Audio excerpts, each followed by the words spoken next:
नमस्कार दोस्तों, मेरा नाम है देवनाथ पांडे और आप देख रहे हैं बीडीएफ न्यूज। आज हरियाणा के रोहतक में एक बार फिर से बड़ी गैंग वॉर देखने को मिली है, जिसमें दो गैंगों के बीच में लड़ाई हुई है और 3 लोग मारे गए। इस गैंग वॉर में 2 लोग अभी भी घायल बताए जा रहे हैं। ये जो पूरा गैंग वॉर का खेल देखने को मिला है, ये राहुल बाबा गैंग है। राहुल बाबा गैंग की तरफ से इस गोलीकांड को अंजाम दिया गया है और पुलिस अभी शुरुआती एंगल से जांच पड़ताल कर रही है। लेकिन आज का जो गैंग वॉर है दोस्तों, ये क्या आज हुआ है या इसकी पटकथा पहले लिखी गई थी? क्योंकि सुमित पलोत्रा और राहुल बाबा ये दोनों ऐसे गैंगस्टर हैं कि इनके बीच में ठीक वैसी ही अदावत देखने को मिलती है जैसे लॉरेंस बिश्नोई और देवेंद्र बम्बिहा, नीरज बमाना और लॉरेंस बिश्नोई, यानी कि जो एक दूसरे के राइवल गैंग होते हैं, ठीक वैसे ही इनके बीच में गैंग वॉर की खबरें लगातार सामने आती हैं। 2017 में एक कांड हुआ था। उस कांड को लेकर भी इस केस के बाद तमाम तरह की बातें कही जा रही हैं कि कोर्ट के बाहर जो गोलीकांड हुआ था उसमें सुमित पलोत्रा ने गोली कांड को अंजाम दिया था और तब से वो हरियाणा के रोहतक की सुनारिया जेल में ही बंद है। कुछ बातें ये भी निकल कर सामने आ रही हैं कि सुमित पलोत्रा दरअसल लॉरेंस बिश्नोई गैंग से भी ताल्लुकात रखता है। तो इन सब बातों को डिटेल से समझने की अगर हम कोशिश करें तो एक एक बातें बहुत ही विस्तार से मैं आपको बताऊंगा हरियाणा के रोहतक गैंग वॉर से जुड़ा हुआ। तो आपसे रिक्वेस्ट है इस वीडियो के अंत तक बने रहिएगा, क्योंकि हरियाणा, दिल्ली, पंजाब, राजस्थान, इन सब इलाकों में ख़ास तौर से जो हम क्राइम देखते हैं वो पिछले कुछ महीनों से कुछ ज़्यादा ही देखने को मिल रहा है। और ये जो दोनों गैंग हैं, सुमित पलोत्रा और राहुल बाबा, इनके बीच में गाहे बेगाहे ही खबरें निकल कर सामने आती हैं। तो सोशल मीडिया पर आपको या गूगल पर आप सर्च करेंगे तो इनके बारे में जानकारी आपको बहुत कम मिलेगी। तो आइए बिना देर करते इस पूरे कहानी की, इस पूरे गैंग वॉर की कहानी की शुरुआत करते हैं। एक बार फिर से आप सभी को नमस्ते करते हैं। मेरा नाम है देवनाथ पांडे। तो देखिए दोस्तों, हरियाणा के रोहतक में एक गुरुवार रात की बात है। राहुल बाबा और सुमित पलोत्रा गैंग के बीच में गैंग वॉर हुई। 3 लोग इसमें मारे गए। 2 लोग इस पूरे गोलीकांड में घायल बताए जा रहे हैं। ये वारदात रोहतक और सोनीपत रोड स्थित एक बलियाना मोड़ एक जगह है जहां पर शराब का ठेका है, वहां पर इस गैंग वॉर को अंजाम दिया गया। पुलिस का कहना है कि 5 लोग उस शराब के ठेके पर बैठे थे, तभी एक बाइक वहां पर आती है, दूसरी बाइक आती है और तीसरी बाइक आती है। इन तीनों बाइकों पर एक के बाद एक अगर गिनती किया जाए तो 8 बदमाश वहां पर बैठे थे उन बाइकों पर, और आते ही वो 5 लोगों पर अंधाधुंध फायरिंग करना शुरू कर देते हैं, जिसमें से 3 लोगों की मौत हो जाती है। कुल 20 राउंड फायरिंग हुई है और जिन 3 लोगों की मौत होती है उन तीनों लोगों को जानने वाले लोग वहाँ पर रहते हैं। वो हर गांव के रहने वाले बताए जा रहे थे। तो आनंद फानन में वहाँ के लोगों ने इनके घर वालों को सूचना दी। घर वाले पहुँचे और हरियाणा के ही रोहतक के सबसे बड़े अस्पताल कहे जाने वाले पीजीआई में इनको ले जाया गया, जहाँ पर 3 को तो मृत घोषित कर दिया गया, जिसमें गैंगस्टर सुमित पलोत्रा का छोटा भाई भी मारा गया और 2 लोग अभी घायल हैं। वो ज़िंदगी और मौत के बीच में उनकी जो जंग होती है वो चल रही है। घर वाले पूरी तरह से परेशान हो चुके हैं, बेतहाशा हो चुके हैं और उन्हें समझ में नहीं आ रहा है कि आखिर इस गैंग वॉर को क्यों अंजाम दिया गया, क्यों राहुल बाबा ने इस पूरे घटना को अंजाम दिया। मरने वालों की अगर हम बातें करें तो सुमित पलोत्रा का जो भाई है, जिसका नाम अमित नांदल, जिसकी उम्र 37 साल की थी, और उसी के साथ उसी के गांव का एक जयदीप नाम का लड़का था, उसकी 30 साल की उम्र थी। विनय था, विनय की 28 साल, और अनुज और मनोज, ये दोनों ऐसे थे जो गोलियां लगने के बाद घायल हुए हैं। जो पुलिस की शुरुआती जांच निकल कर सामने आई है, तो ये पूरी कहानी दरअसल गैंग वॉर की रात 10 बजे के आसपास की है, जब उसी बलियाना मोड़ के शराब ठेके पर ये 5 बैठे थे। बाइकें आकर रुकती हैं और अचानक ये सब कुछ देखने को मिलता है।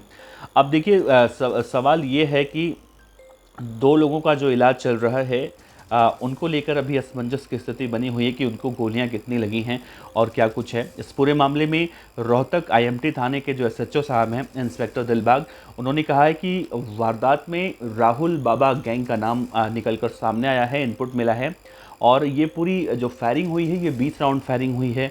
वारदात को अंजाम देने वाले 2 बदमाशों को भी पुलिस ने हिरासत में ले लिया है और उनसे पूछताछ की जा रही है।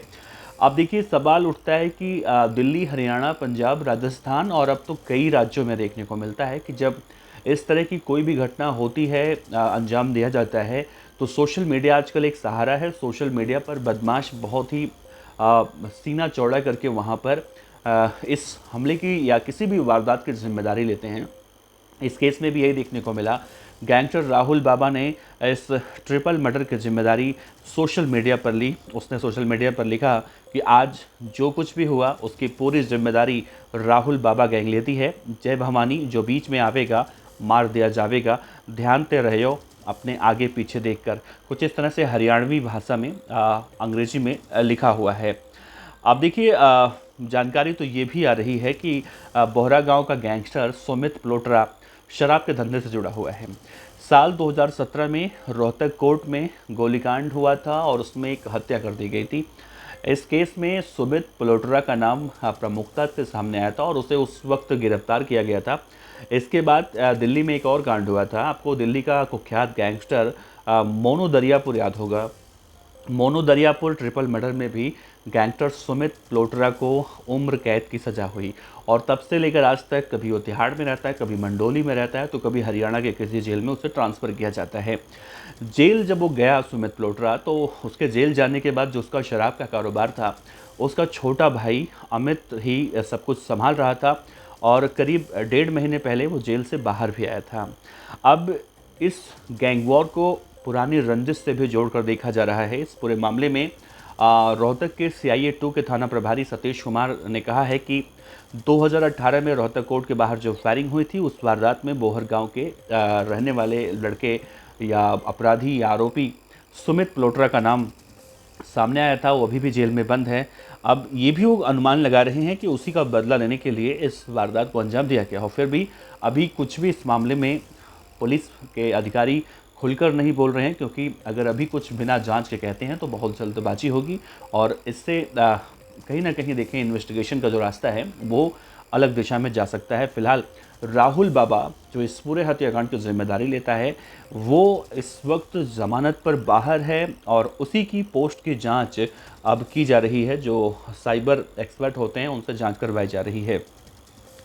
कहा जा रहा है कि हरियाणा के ही रोहतक के खिड़वाली गांव का रहने वाला है गैंगस्टर राहुल बाबा, जिस पर पिछले साल मैंने आपको खबर भी बताई थी। उसका लिंक मैं डिस्क्रिप्शन में डाल दे रहा हूं या फिर आई बटन में भी डाल दूंगा। राहुल बाबा जो आज सोशल मीडिया पर जिम्मेदारी ले रहा है सत्याकांड की, इसके ऊपर जेल में रोहतक की सुनारिया जेल में गैंग वॉर में हमला किया गया था और बहुत बुरी तरह से मारा गया था। और उस वक्त ऐसा लग रहा था कि राहुल बाबा की हत्या हो चुकी है, लेकिन आनंद फानंद में उससे रोहतक की PGI में भेजा गया था, जहां पर उसका इलाज हुआ और बहुत इलाज के बाद ये ठीक हो गया था और अभी ये जमानत पर बाहर आया। तो इस केस में भी इसे जोड़कर देखा जा रहा है। रोहतक की सुनारिया जेल में अगर हम देखें तो 2023 की जिस घटना का मैं जिक्र कर रहा हूँ आपसे, जब लॉरेंस बिश्नोई का भी इसमें कहीं ना कहीं नाम आया था कि सुमित प्लोटरा लॉरेंस बिश्नोई गैंग से ताल्लुक़ रखता है। हालांकि अभी इन सब बातों की पुष्टि नहीं है कि सुमित प्लोटरा लॉरेंस बिश्नोई गैंग से है कि नहीं है, लेकिन रोहतक की जो जेल है सुनारिया की, वो बहुत ही हाई सिक्योरिटी जेल कही जाती है। और 2023 की घटना है जब राहुल बाबा, जो इसका अपना कोई गैंग नहीं है, लेकिन कहा जाता है कि रमेश लोहार गैंग है हरियाणा में। रमेश लोहार गैंग से राहुल बाबा जुड़ा हुआ है और इस पर रोहतक की सुनारिया जेल में 2023 में जनवरी-फरवरी की बात है, उस वक्त हमला हुआ था जब इसके विरोधी गैंग के 4 बदमाशों ने जेल की कैंटीन के पास ही चाकुओं और सुओं से पूरी तरह से इसे गोद डाला था। और उस वक्त जैसा मैंने जिक्र किया, चम्मच, करछी, जो सारी चीज़ें जेल में होती हैं किचन में, उन सब का हथियार बनाया गया था और इसी राहुल बाबा को जेल में मारने की कोशिश की गई थी, जिसके बाद इसे PGI के ट्रामा सेंटर में एडमिट कराया गया था। और उस वक्त आरोप लगा था कि सुमित प्लोटरा गैंग के बदमाशों ने इसे मारने की नीयत से ऐसा किया होगा। फिलहाल देखा जाए तो उस मामले में थाना शिवाजी कॉलोनी पुलिस ने कहीं ना कहीं किलोई खास एक जगह है, वहाँ के रहने वाले भगत सिंह उर्फ भक्ता, और मोखरा एक जगह है वहाँ का सुमित उर्फ रेंचो, और मोखरा खास का विक्रांत, और हरियाणा के झज्जर के अरुण उर्फ भोलू के खिलाफ मामला दर्ज किया था। और रोहतक की सुनारिया जिला अधीक्षक ने इस बारे में शिकायत दर्ज करवाई थी और फिलहाल उस केस का बदला आज कहीं ना कहीं देखा जा रहा है कि गैंगस्टर राहुल बाबा ने सुमित प्लोट्रा गैंग के बदमाशों को या उनके गैंग के लड़कों को या उनके भाइयों को मारने की नीयत से इस घटना को, इस वारदात को अंजाम दिया होगा। फिलहाल अभी पुलिस इन्वेस्टिगेशन कर रही है, लेकिन हरियाणा में जिस तरह से ये गैंग वॉर हुई है उससे कहीं ना कहीं दहशत का माहौल ज़रूर देखने को मिल रहा है। सोचिए, एक शराब के ठेके पर 5-5 लोग बैठे होते हैं, एक बाइक पर, 2 बाइक पर और 3 बाइक पर 8 लोग आते हैं, 8 बदमाश आते हैं। आते ही अचानक अंधाधुंध फायरिंग करनी शुरू कर देते हैं और उस वक्त ऐसा माहौल हो जाता है, 3-3 लाशें वहाँ पर गिर जाती हैं। तो ये कहीं ना कहीं सुरक्षा व्यवस्था को लेकर भी कई बड़े सवाल खड़े करते हैं। लेकिन जिस तरह से पुरानी रंजिशें मैंने आपको गिनवाई, हो सकता है कि राहुल बाबा ने फ़िलहाल रोहतक के सुनारिया जेल में जो खुद के ऊपर हमला हुआ था उसकी तथाकथित बदले की खातिर उसने इस तरह से अंजाम दिलवाया हो। फ़िलहाल जो सोशल मीडिया पोस्ट है उस पर जिस तरह से लिखा है कि जो भी आवेगा वो भी मारा जावेगा, कुछ इस भाषा में, तो अभी पुलिस इन्वेस्टिगेशन कर रही है। इसमें देखना होगा कि क्या कुछ आगे निकल कर सामने आता है।